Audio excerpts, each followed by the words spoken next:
Joe Kulas here once again for K Tactical. Little review here on Dura Clear. Now, starting off the back, there's three types, and basically they're in reference to one of two things. A metallic color, which they have a couple metallic colors obviously that aren't like a nickel, stainless steel type look. They have like metallic blue and metallic green, I want to say, and they probably gonna have more in the future, but that goes towards this.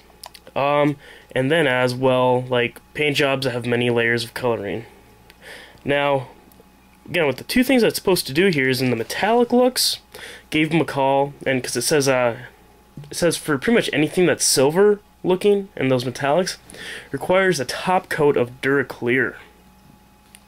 Now, at first, yeah, again, I was like, what? Why was requires? I actually at first did not even see it because it's kind of smaller text. But gave him a call, and because I noticed like with the video earlier where I installed it, there's a little mark there from it. I'm like, that shouldn't have happened, just from that. Just kind of whatever. So I obviously reapplied another coat on this, and yeah. But with that, did it all up, and I was like, well, better look into this, so saw the Dura Clear that requires it, and there's the three types again.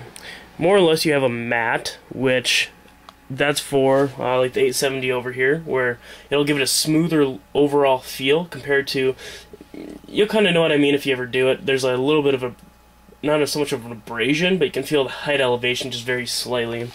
That's what it's supposed to do for the matte. It's supposed to kind of smooth it out, thin it out some, and make it just feel, smoother. Alright, cool. Not really needed, but you're giving it like a clear coat. It's pretty much like clear coat for cars, is the best way to explain it. You're giving it a clear coat of protection. Alright, let's go on. Then you have a satin clear, which is a very small gloss, is how they explained it. It'll give it kind of a glossy look, but just very lightly. Then you have gloss clear, which is supposed to make it look much more on the shinier side, which, because it's an AK, obviously that's, sorry, not just because it's an AK, but because, the whole, like, nickel-plated type look. Obviously, gloss is what I wanted to go for. Now, downfalls about this. It's super fucking expensive. For the 4-ounce bottle, it was $25. For the 2-ounce bottle, it was, what, 17 or 18 bucks? So I bought the bigger bottle to save myself money, because I bought, like I said, I actually bought the extra diamond plate gray because of that as well. So, but anyways, it's just building up with price. So, and that's the thing, you can buy the 4-ounce bottle of a regular Dura coat for about the 17 bucks. So, it's for half it, you're getting pretty much kind of ripped off. But, again, for that metallic color, it's not bad. Another thing I think about too is, again, if you just want this, okay, without just supplies, without let's say you already have a mask, and let's say whether you're using the spray bottles or there's a couple other ones, I guess. But, let's say you already have the brush and all that stuff. Again, there's a couple different ways to do it, but some sort of airbrush. You have everything you need. You're only paying like 17 bucks to pretty much coat your whole gun. It's not that bad. But that's the thing, is like the initial setup for Dura coats fucking is super expensive. Unless you got a house and you already have an air compressor and you already have a paint gun, and because that should cost a lot of money. And the thing is too, it adds up. So, all right, now what I'm gonna do here is I'm not gonna really shoot it. If you guys want to see for applying, check out my other videos for like the tiger stripe one. You can kind of see there. But, I'm going to go down the basement. I'm not going to record the applying because it's clear anyways. You're not going to really see anything. But yeah, we'll cut the rest into here. So, you see how much of a shine it gives, kind of, in comparison. Just, you can see that light. It's kind of shiny. It's kind of not, So, you kind of see in the comparison how much better it makes. Alright, so I applied it to the whole bottom part, going, back and forth just as you saw it. Did not do the top dust cover and or the front gas tube yet. Now, this is about the best angle I found, but see how I'm bringing it kind of left to right there? You can really see that light is really shining on it. It's much more reflective, and whatnot with it. It is very glossy, it's very shiny. It looks actually kind of cooler and better with it. But you notice when I kind of bring it up, how it's not nearly as reflective. And what I'm going to note here is that in the camera, when I'm looking at the camera, it's not showing up the best, like, kind of shine differences. Well, actually, that one's pretty decent.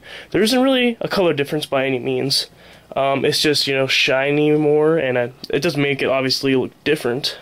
But, you know, it's if you're going for that really shiny nickel style look, I think this is definitely a plus and an add-on. So, again, this is the gloss. So, reason you know, the rest of the gun isn't assembled yet is obviously, like I said, I didn't do the dust cover end or the front gas port here.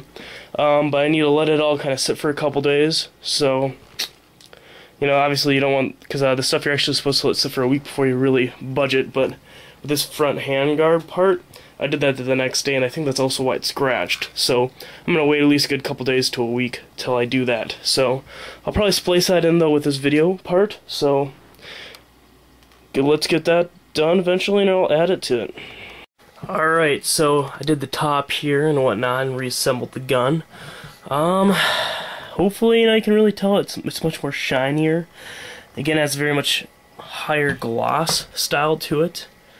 It's pretty cool. So, I mean, that's the thing. It's, again, hopefully it's, you know, very tellable in this video. I'll probably see more after I put it online and whatnot and view it for myself. But, you know, when you really get the light reflecting on it compared to being that light, it looks more like it has a glossy and more of a, you know, nickelish finish, I guess.